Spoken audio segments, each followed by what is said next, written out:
Voilà donc pour l'audition de Bruno Genevoix, le président de l'Agence française de lutte contre le dopage. Je vous propose maintenant de suivre une deuxième audition, celle de Gérard Felzer. Ce consultant aéronautique est auditionné dans le cadre d'une autre commission d'enquête, celle sur le coût économique et financier de la pollution de l'air. Alors que le salon du Bourget se tient en ce moment même, Gérard Felzer expose aux sénateurs quelles solutions moins polluantes pourraient s'appliquer au secteur aérien. Il plaide par ailleurs devant les sénateurs pour le principe du pollueur-payeur. Notre dernière audition de la journée est celle de M. Gérard Felzer, consultant en aéronautique et conseiller régional d'Île-de-France.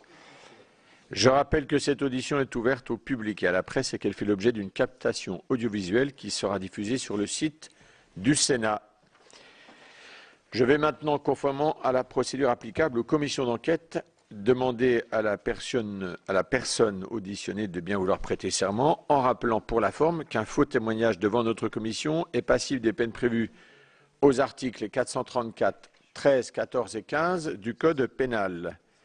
Monsieur Gérard Felzer, prêtez serment de dire toute la vérité, rien que la vérité. Levez la main droite et dites « je le jure ». Je le jure. Merci. À la suite de votre exposé introductif, ma collègue rapporteure de la commission d'enquête, Leïla Aïchi, vous posera un certain nombre de questions, puis nous ouvrirons le débat et nous avons jusqu'à 19h30. Voilà, vous avez la parole si vous le voulez bien. J'appuie sur le bouton, voilà. Il s'agit en fait d'énergie embarquée. C'est pour ça que je passe pour un spécialiste aéronautique, mais je suis plutôt un spécialiste des transports, des systèmes et des énergies embarquées. L'aviation, si on se limite à l'aviation, c'est pas seulement ça. C'est applicable dans toute la filière énergétique. D'une façon générale, je regrette beaucoup que concernant les énergies embarquées, la France n'ait pas été suffisamment présente, notamment dans l'hydrogène et la filière hydrogène, comme nos amis allemands par exemple. Alors c'est surtout valable pour les voitures, mais pour les avions, on commence à voir des projets, notamment chez Altran, concernant des systèmes dans les soutes pour l'énergie, notamment l'énergie au sol, mais ça devrait pouvoir se généraliser par la suite. Par ailleurs, les batteries des avions, alors je ne sais pas si je suis hors sujet ou pas, hein, Leïla, faut me... les batteries nickel-cadmium sont moyennement performantes. On a fait des progrès dans les batteries. Il fallait, pour l'équivalent d'1 litre d'essence ou de kérosène, transporter en équivalent énergétique à peu près 55 kg de batterie au plomb.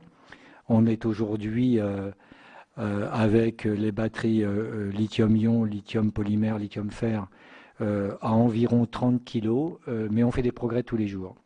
La deuxième problématique de ces batteries, c'est leur conditionnement, d'une part, parce qu'elles prennent feu, et elles prennent feu spontanément. C'est une des hypothèses dans la disparition du Malaysia, sur lequel j'ai beaucoup enquêté, un avion qu'on n'a jamais retrouvé, et également des constatations de feux de batterie sur plusieurs compagnies aériennes.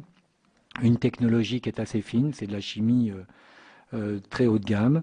Et ensuite, eh bien, il y a le démantèlement des batteries, le recyclage de ces batteries qui est assez compliqué, assez cher aujourd'hui.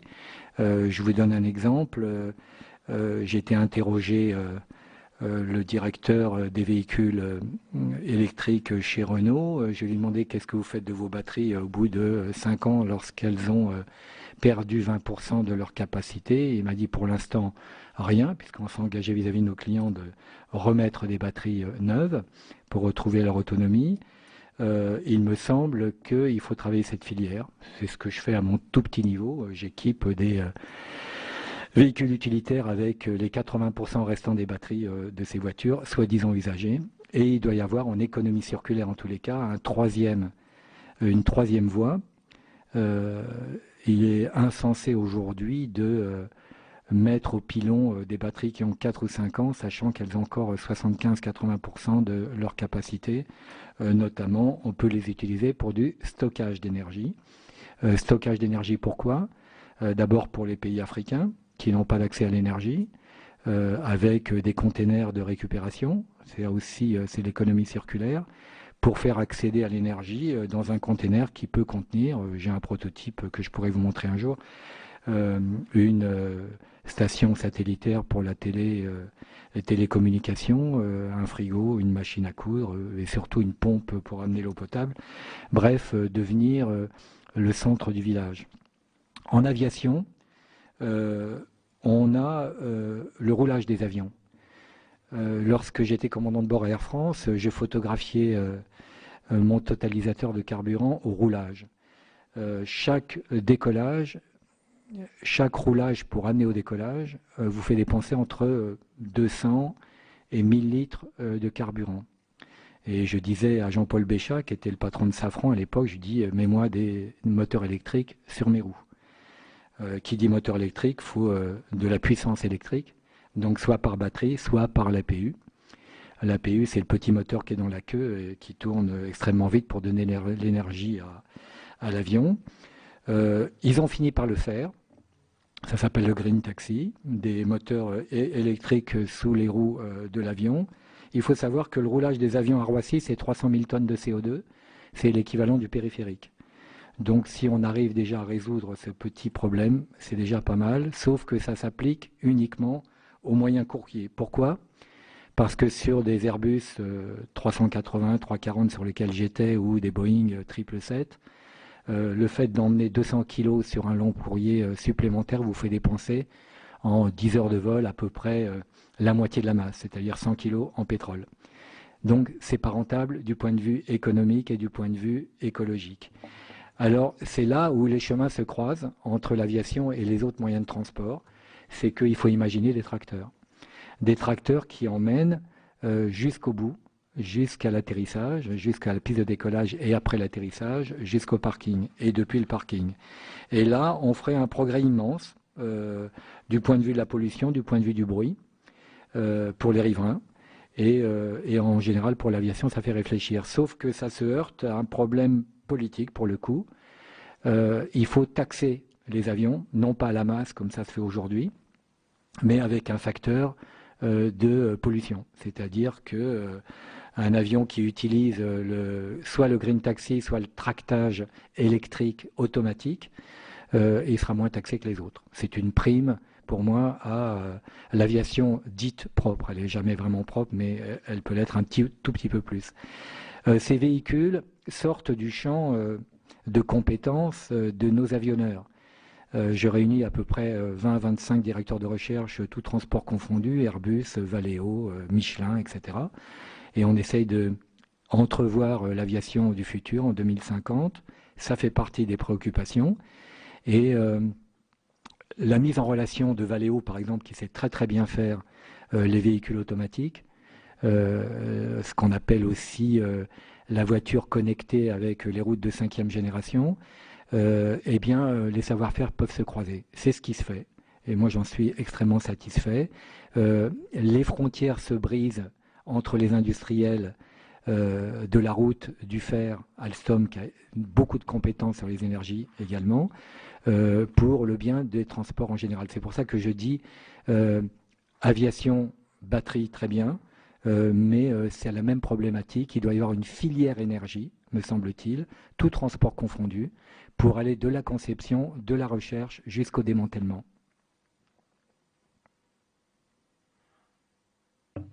Merci, Monsieur Felzer. Comme nous nous y étions engagés, je donne la parole à Madame la rapporteure. Merci de votre exposé. Le sujet précis de notre commission d'enquête est le coût économique et financier de la pollution de l'air. Nous entamons en fait la phase des solutions, puisque nous avons abordé dans un premier temps l'aspect sanitaire et dans un deuxième temps l'aberration, si je puis dire, économique et financière. Et aujourd'hui, nous sommes dans la phase des solutions. Ma question va être assez simple en même temps, somme toute. Est-ce que vous pensez que d'une manière générale, les perspectives d'emploi et de développement industriel en lien avec une amélioration de la qualité de l'air et du développement durable pourraient être des marchés porteurs? Si oui, quels sont selon vous les axes où les personnes morales ou les personnes, enfin plutôt les personnes morales ou les administrations qui sont sensibles à cette écoute, ou quelles sont éventuellement, puisque vous êtes aussi conseiller régional, les résistances justement à ce changement industriel, ou en tout cas à cette résistance à impulser une autre dynamique, puisqu'on arrive à un certain nombre d'auditions. Et c'est vrai qu'on sent qu'il y a beaucoup de, je dirais peut-être pas jusqu'à la dire résistance, mais beaucoup d'inquiétudes pour assurer justement cette transition. Je vous remercie. Alors, en ce qui concerne l'aviation, il y a deux phénomènes. Il y a la pollution de l'air et le bruit. Et c'est une contradiction qu'il faut assumer depuis des années parce que lorsqu'on veut de la puissance, donc décoller le plus vite possible et faire le moins de bruit possible aux environs de l'aéroport, on fait du bruit. Si on ne veut pas de bruit, eh bien on aura l'inverse. Donc il y a un compromis à faire qui n'est pas évident. Ce qui est évident, c'est que la pression des riverains sera de plus en plus forte. Ça devient insupportable, je peux le comprendre. Et donc il va falloir trouver radicalement des solutions. Lesquelles peuvent-elles être? Je parle du bruit, puis je ferai après la pollution de l'air.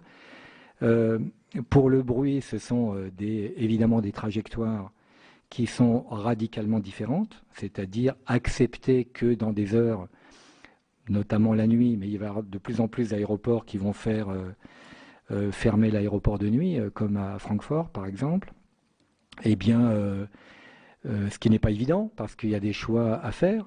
Si vous fermez la nuit, vous mettez en danger une compagnie comme FedEx à Roissy, et c'est quand même 2000 emplois derrière. Donc voilà, il faut en tenir compte. Sur ce, de nuit, on peut très bien imaginer de demander à la DGAC de changer radicalement les trajectoires, cercler autour de l'aéroport par exemple, en montée, ça fait perdre 2-3 minutes de vol, mais si c'est le prix à payer, il faut le faire. Et puis ensuite, augmenter les pentes durant l'approche, les pentes de descente. C'est-à-dire qu'aujourd'hui, il y a une pente standard pour pratiquement tous les aéroports du monde qui sont de 3 degrés. Vous mettez sur un plan de 3 degrés, vous mettez la moitié de la puissance, à peu près ça.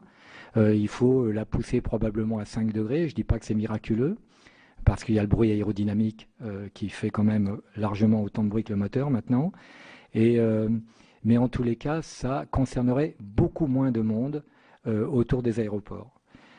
Aujourd'hui, l'OMS estime que les personnes concernées autour des aéroports, c'est à peu près 250 millions de personnes.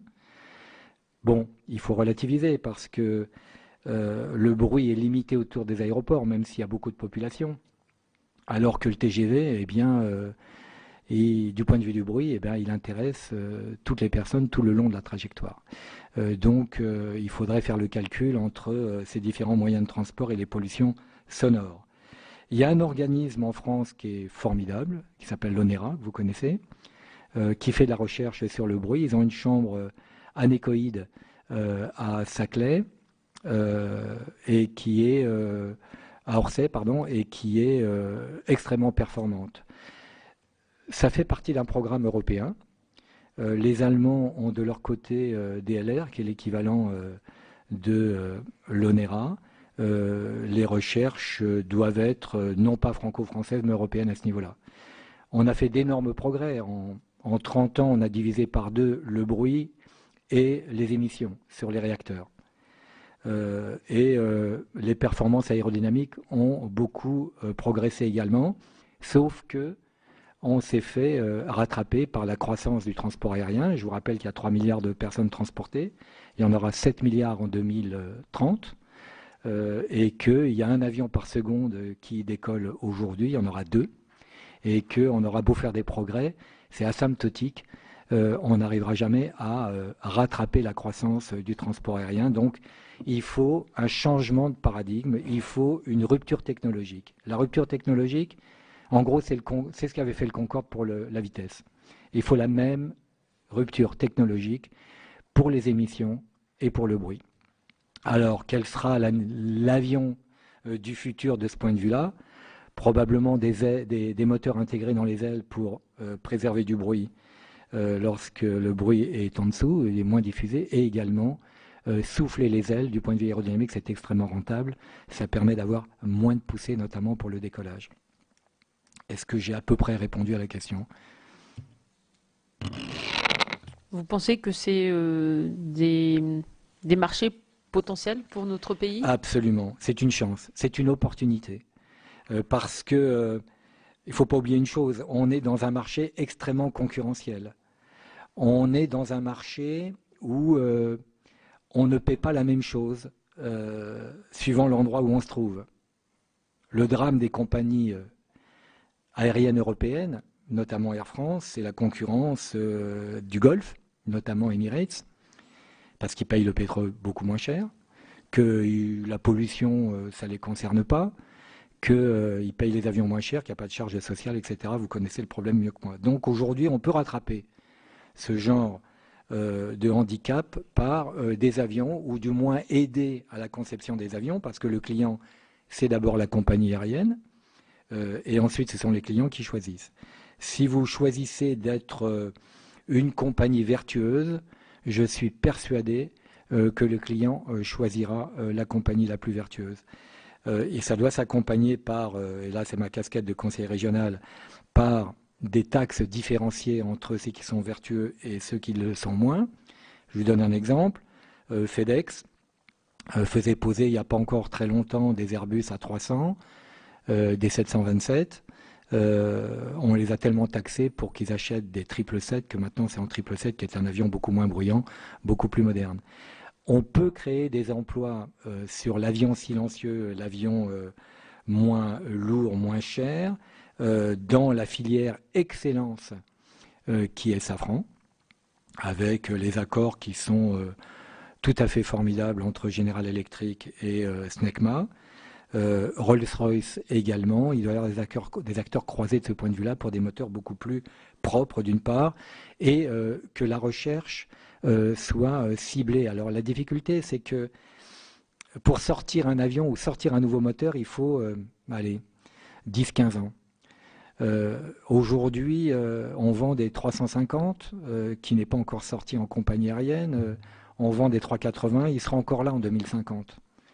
Donc, on n'aura pas un progrès considérable. Mais il faut se préparer pour qu'en 2030, on ait déjà des nouveaux avions avec des créations d'emplois dans la filière ingénieur, bien sûr, mais aussi dans la filière entretien qui va changer parce qu'on sera beaucoup en électrique, notamment, avec des circuits électriques qui vont remplacer les circuits hydrauliques pneumatiques. Ce sont des nouveaux métiers.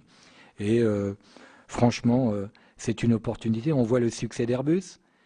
Faut pas le lâcher. Airbus a été un succès. Pourquoi? Parce qu'il a sorti la 320, qui est le premier Airbus Glass Cockpit, c'est-à-dire des écrans et à commande de vol électrique, un avion intelligent qui protège dans les domaines de vol. Il a 25 ans. Il avait énormément d'avance. Eh bien, l'avance aujourd'hui, il faut la prendre du point de vue de l'environnement. Bon, vous avez beaucoup évoqué la question, d'ailleurs plutôt des nuisances sonores. Concernant la pollution atmosphérique, on a auditionné un certain nombre d'acteurs du monde de l'aéronautique. Et on a eu le sentiment, en tous les cas, c'est ce qu'on a ressenti, concernant je dirais, la pollution du monde aéronautique et des avions sur les aéroports, que le dispositif alors il y a deux choses, il y a notamment tout le travail qui est fait par les constructeurs, et il semble que ces problématiques soient assez bien prises en compte, notamment au travers du GIFAS. Est-ce que vous partagez ce point de vue? Alors, je ne vais pas trahir mes camarades de l'aviation. Le programme Clean Sky ou d'autres programmes européens ont fait des efforts, mais pas suffisants, me semble-t-il. Ce n'est pas parce qu'on va dire qu'on fait que 2,5%, c'est ce qu'ils annoncent en tous les cas, de la responsabilité du CO2, qu'on doit forcément se priver des autres émissions qui sont tout autant dommageables, les oxydes, les particules, qui sont extrêmement nuisibles aux alentours des aéroports. On en parle beaucoup en ville, mais l'aviation y contribue pour beaucoup. Et de là, on a encore d'énormes progrès à faire. Mais chacun défend son beefsteak, c'est-à-dire, l'autre jour, j'ai été à l'aviation marchande, pas l'aviation marchande, pardon, le maritime. Eh bien, je suis vice-président de Port de Paris, donc je me soucie des péniches et du trafic fluvial qui se targuent avec une barge, d'éviter 400 camions sur le périphérique. Sauf que c'est comme la marine marchande, qui transporte 90% du volume de marchandises dans le monde. Elle émet 4,6% de CO2, mais pas que. Et si on ne fait rien, demain, très vite, elle aura dépassé toutes les autres émissions sur Terre. Et pourtant, à la tonne kilomètre transporté, c'est effectivement les meilleurs. Eh ben, l'aviation, c'est un peu pareil. C'est pas parce qu'on dit qu'on émet que 2,5% que c'est une situation d'avenir, pas du tout. Parce que 2,5%, encore une fois, c'est que pour le CO2. Et puis d'autre part, on va se faire rattraper par les autres moyens de transport. C'est-à-dire qu'il est quand même plus facile en investissement et en sécurité de faire une voiture propre que de faire un avion propre. Un avion, avant qu'il soit propre, si on y met par exemple du biocarburant de 3e génération, dans un premier temps, même ça prend du temps.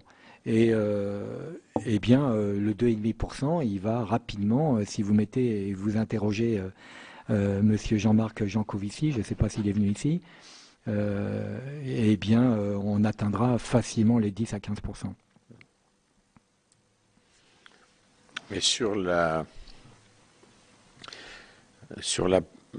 question, hein, j'y reviens, puisque c'est aussi, enfin, c'est d'abord notre sujet, le coût économique et financier de la pollution de l'air. Ce que nous ont dit donc les personnes auditionnées et du monde de l'aéronautique, on avait quand même le sentiment, que les mesures sont bien faites sur les aéroports, des polluants, et pas, comme vous dites, hein, pas seulement du CO2, mais bon. Donc, vous avez là l'air de nous dire que c'est pas tout à fait ça. C'est-à-dire que moi, j'entends ce que vous dites sur les efforts qui sont faits par rapport notamment au CO2, mais on a, c'est ce qui nous importe nous aussi, hein, la pollution, je dirais, aux microparticules ou aux particules ultra fines. Et puis, s'agissant des aéroports, on voit bien également que l'acceptation sociale aujourd'hui, elle est plutôt dépassée. Je prenais l'exemple, deux exemples, c'est bon, l'aéroport de Nantes. On voit, je dirais, un front du refus, enfin, même s'il n'est il est peut-être minoritaire, mais enfin, bon, il fait suffisamment parler pour considérer qu'on ne peut pas le balayer d'un revers de main. Et de la même manière, à l'autre bout de la France, quand vous avez des prises de capitaux étrangers dans un aéroport, on se pose d'autres questions. Donc, on voit qu'il devient difficile de gérer, finalement, la question sociale, la question économique et puis pratiquement la question des capitaux qui s'ajoute donc à la question environnementale. Vous avez dit tout à l'heure, j'ai entendu qu'il y avait des solutions, que vous étiez plutôt optimiste. Donc, que faut-il penser par rapport à ce que je viens de vous demander ? Vous êtes mieux placé que moi, vous faites ça toute la journée, tous les jours, toute l'année, de faire des compromis entre le bien-être, l'économie, les emplois, créer de la richesse. Je suis président du comité régional du tourisme. J'ai fait un bilan carbone du tourisme à Paris. Voilà, il est ce qu'il est. Et donc, il faut vivre avec et essayer de faire mieux. Moi, je suis convaincu qu'il faut des programmes européens. La France toute seule ne pourra rien faire. Des programmes européens beaucoup plus ambitieux que ce qui est proposé aujourd'hui. La filière hydrogène, avec un facteur de combustion qui est bien supérieur à celui du kérosène d'une part, mais l'avion est complètement différent parce que probablement une aile volante, si on prend de l'hydrogène gazeux, il faut pouvoir le mettre quelque part. Donc c'est un avion totalement différent, mais il faut envisager assez rapidement ce changement de paradigme avec peut-être aussi des voilures variables. Voilure variable, ça veut dire, je ne vais pas trop rentrer dans la technique, mais on a des volets au décollage, mais c'est plus que ça. Ce sont des ailes pivotantes, etc. Donc, il y a des solutions qui paraissent aujourd'hui très lointaines, mais l'avion électrique, on pense être en mesure de sortir un avion moyen courrier de 100 places avec 2 heures d'autonomie. C'est pas moi qui le dis, mais c'est Airbus, avec le programme Voltaire, avec des matériaux supraconducteurs pour que les moteurs électriques ne chauffent pas trop, etc. Mais enfin, on a des solutions aujourd'hui.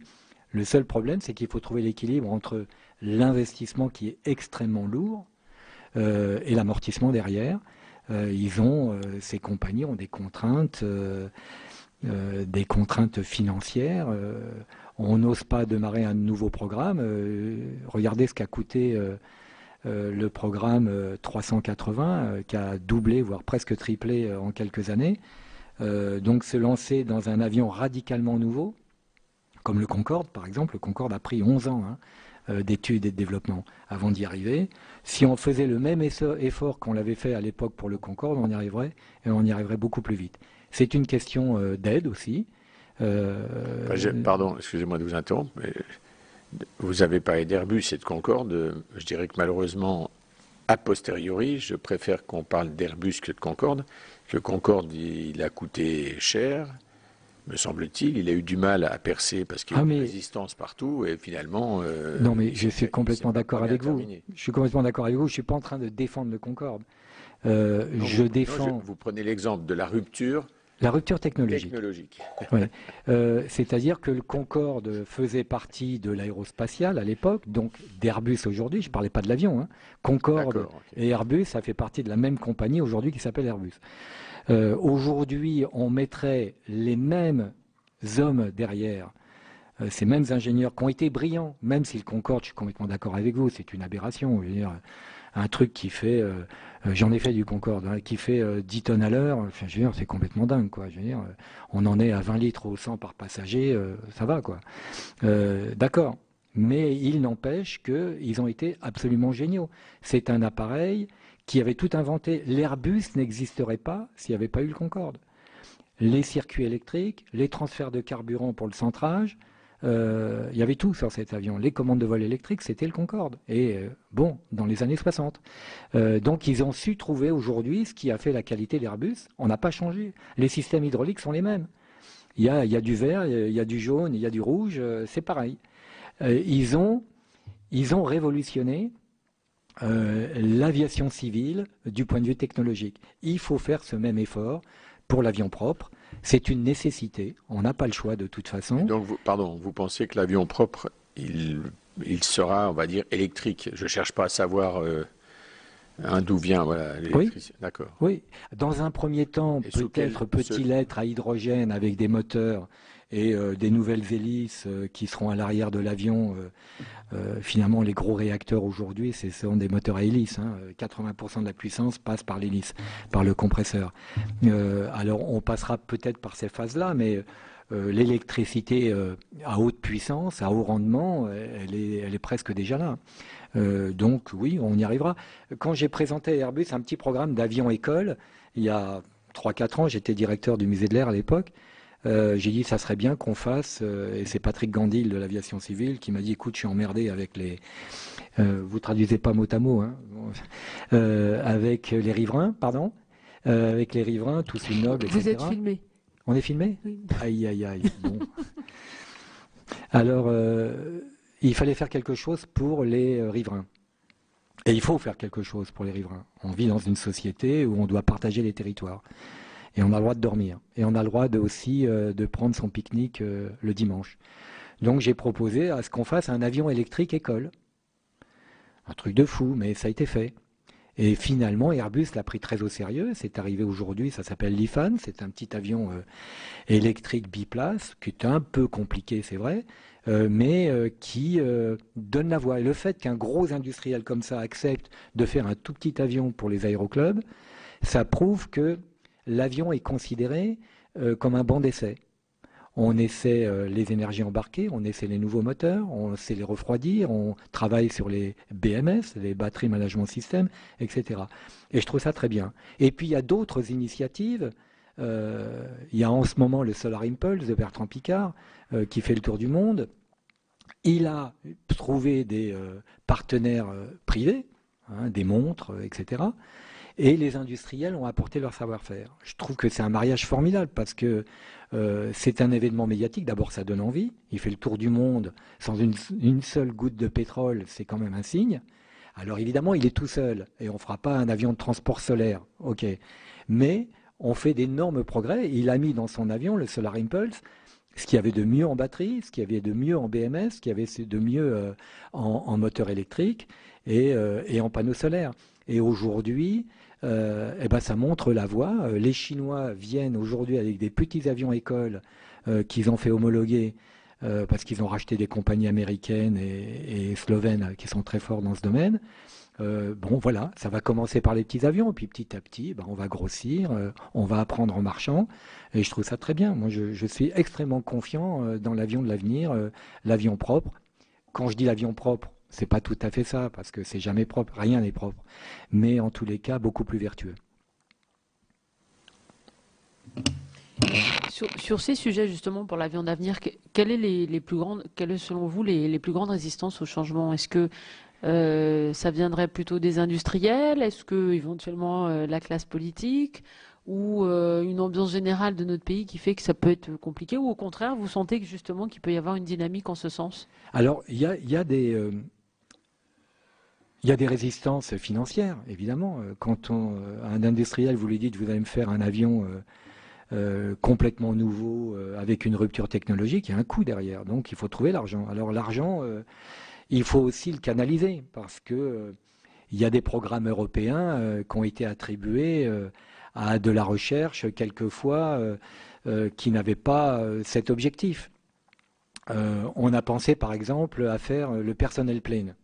Ça, c'est l'ONERA qui a eu ça. C'est un avion taxi automatique.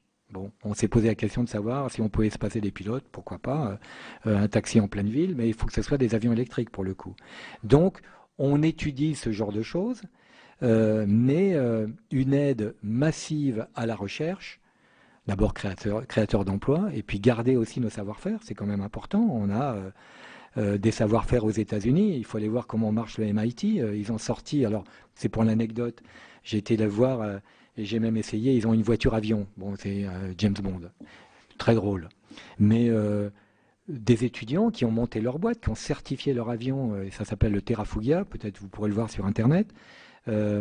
Votre voiture se transforme en avion et là ils en sont à des systèmes extrêmement légers avec des matériaux, alors du carbone évidemment, mais l'avion du futur il est au banc d'essai là et c'est formidable ce qui se passe. Donc des aides aux industriels pour les aider à aller de l'avant avec un mariage des universités qui me semble-t-il, contrairement à ce qui se passe ailleurs, n'est pas suffisamment ancré. Je vous prends l'exemple de l'EPFL, l'école polytechnique de Lausanne, qui est à la pointe de pratiquement tous les moyens de transport, que ce soit le Planète Solar, le bateau qui a fait le tour du monde en solaire, le Solar Impulse, etc. Excusez-moi de vous interrompre. Vous êtes en train de dire que vous pensez que les industries ne fonctionnent pas suffisamment, enfin ne travaillent pas suffisamment avec les universités? Absolument. Je pense qu'il doit y avoir des rapprochements beaucoup plus importants que ce qui se passe aujourd'hui. Il y en a. On confie des études, et pas seulement dans l'aviation, mais me semble-t-il pas suffisamment. Et puis un vrai programme européen qui existe, mais qu'il faut renforcer. On va être pris en tenaille par la recherche américaine, la recherche asiatique, qui juste a maintenant copié, mais se contentant de plus copier, c'est nous qui allons les copier bientôt. Et la Russie qui, avec les Asiatiques, peut faire un troisième pôle et qui me paraît important. faut garder de l'avance. Et garder de l'avance, ça veut dire investir dans la recherche et investir. Et investir. Excusez-moi de vous interrompre. Si vous pouviez préciser votre pensée, puisqu'on voudrait avoir le rapport le plus précis. Quand vous dites pris en tenaille par les États-Unis et certains pays asiatiques, est-ce que vous pouvez illustrer vos propos? Eh bien, là... S'il vous plaît. Oui. On essaie d'aller... Il y a 3 phases. Moi, il y a une entreprise que j'aime beaucoup, c'est Michelin, parce qu'on réunit les directeurs de recherche régulièrement, tous les mois, et puis on dit, allez-y, montrez vos projets, et on vous montre vos projets à long terme. À long terme, c'est l'échelle de 30 ans. Et puis on recule en arrière pour aller voir les projets à moyen terme et à court terme. Court terme, c'est le quotidien. Et je trouve ça très bien parce que ça permet de se projeter dans l'avenir. Il y en a d'autres qui font ça d'ailleurs très bien, sur les petites initiatives quotidiennes. C'est la SNCF, on s'y attend pas, mais ça fonctionne vraiment bien de ce côté-là. C'est le système participatif des personnels, mais pour certaines compagnies, je pense aux États-Unis, il y en a beaucoup. La NASA est très intégrée avec le monde universitaire, l'ONERA en France aussi, mais il faut que, me semble-t-il, il y ait des programmes beaucoup plus ambitieux que ça. Il y a un programme sur lequel on a été très en avance sur la recherche et la pile à combustible, notamment au CEA à Grenoble. Et c'est un autre exemple, ça ne concerne pas que l'aviation, mais la filière hydrogène en France, encore une fois, elle a été délaissée. Les Allemands ont investi énormément, les Japonais également. Vous avez la Toyota à pile à combustible qui va sortir cette année à la commercialisation. Ils vont résoudre du coup le problème du recyclage des batteries. Et il me semble que là, on a raté une marche. C'est un petit peu dommage. Mais si vous prenez l'aviation, c'est pareil. Si vous prenez le train, Alstom, c'est pareil. Vous avez une concurrence chinoise qui est terrible. Et là, il faut investir, là aussi, dans des technologies. Et ces technologies, elles se croisent. Si vous prenez l'énergie dans le TGV, vous l'avez également dans l'aviation. Donc, oui, faut se méfier parce que le devenir industriel de la France, il passe par la recherche et le développement. Alors l'aviation y consacre beaucoup de choses, mais il faut qu'elle soit peut-être beaucoup plus intégrée avec les autres moyens de transport et avec toutes les grandes écoles et les universités. Peut-être par rapport, pour revenir dans les quelques minutes qui nous restent, au coût économique et financier de la pollution de l'air, et dans le domaine qui nous concerne en ce moment, finalement, quelle solution vous voyez, parce que vous l'abordez dans la problématique dans son aspect général, mais il faut bien, pour faire la mutation, vous avez donné tout à l'heure les progressions qui étaient proposées, je dirais, par l'industrie de l'aéronautique. Vous dites, en tous les cas, ce qu'on peut entendre, il faudra aller plus vite, et en même temps, comment y aller plus vite, répondre à l'attente du marché, satisfaire globalement la société et ses individus avec leurs demandes contradictoires, mais en répondant à l'objectif qu'on se fixe, nous, au travers de cette commission d'enquête, c'est essayer justement de mieux évaluer le coût de la qualité de l'air et donc finalement de mieux traiter le problème de la pollution tout en restant attractif dans les modes de déplacement et donc de l'aérien. Finalement, quelle est, je dirais pour vous, la voie qu'on doit emprunter?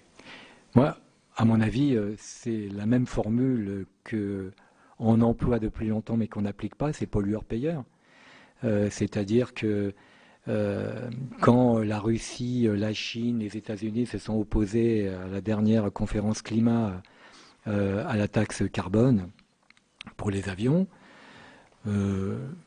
moi j'ai beaucoup d'espoir sur la COP21 à la fin de l'année pour qu'on puisse contribuer avec l'argent, le prix du carbone, à la recherche pour faire en sorte que on soit le moins polluant possible et le moins bruyant possible. Je pense que c'est vraiment une question d'argent. C'est pas la technologie, on la connaît à peu près. C'est une question d'argent, mais si je regarde le sommet européen qui a coûté un petit peu d'argent là ce week-end, je m'aperçois que parce qu'il y a d'autres événements, et tant pis, mais de mon point de vue, je ne considère pas que c'est des événements, en tous les cas pour tous, majeurs. Je me suis aperçu que finalement, la question du climat qui devait être la seule question à l'ordre du jour, elle a été reléguée à ce qui restait de temps le dernier jour.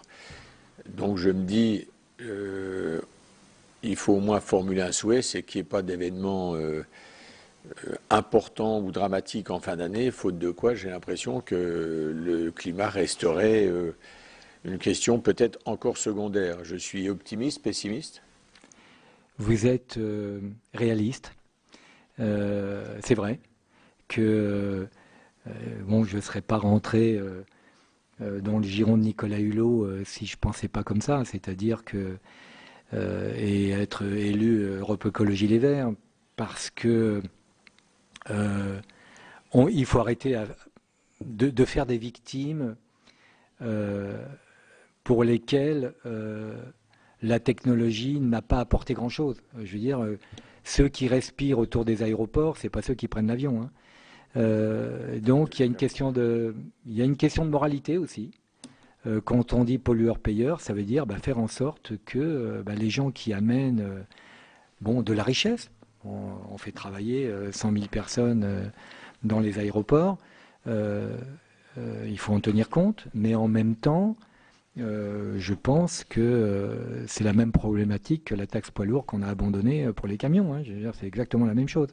Sauf que là, ça doit être un accord international. Mais il y aura toujours l'accès en France, qui est la première destination touristique mondiale.